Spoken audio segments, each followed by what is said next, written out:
And should dialogue fail, there are alternative dispute resolution mechanisms that we will still embrace. And one of them being peaceful protest, another one town hall meetings, another one holding rallies. As you can see, by virtue that Kenya Kwanza picked a member of the Jubilee Party to be part of that bipartisan committee, shows you that they are doing it in bad faith.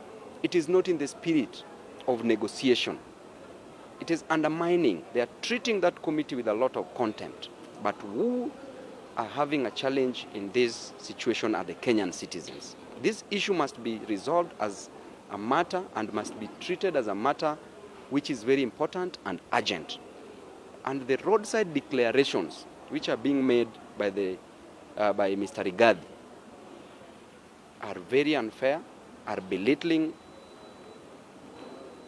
and undermining the sovereignty of Kenyan citizens. And I want to remind him that he should stop such roadside declarations, because this nation is not about him as Rigathi. Number one, is very unwashed, is very agricultural, is very uncouth, is very unkempt, and he who comes to equity must come with clean hands. That is one of the maxims of equity.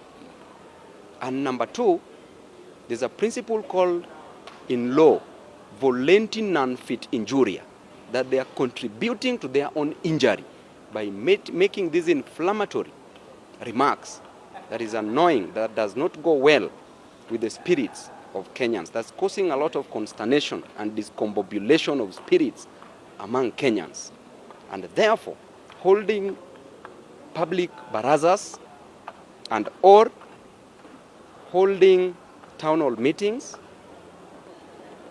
only satisfies one of the requirements of the principles of war, that negotiate. As you negotiate, you advance.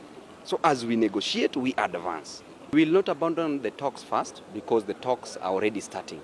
We want to see what they bring in the talks. Should the talks fail, then we have an alternative, which is the streets. The alternative are the people. Let the people decide for themselves what is good for them. To answer that is very simple. We have issues that we raised, issues of concern, issues that affect the common mwananchi.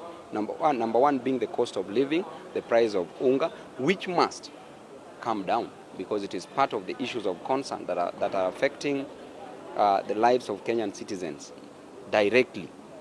Number two, issue of IBC is very fundamental, because development should never come before democracy. Or rather, democracy should come first. Should come first, then development to follow. Why? Because you can never separate politics from economics. The economy of this state, the economy of a nation, is dictated by the political activities of that nation. Or rather, the political activities of a nation are determined by the economic activities of a nation are determined by the political activities of that nation. Electing poor leadership leads to poor development. Therefore, what we must go for first is the cost of living. Secondly is IBC. Because if we wish away that, then we will never get development, because we will always get poor leaders.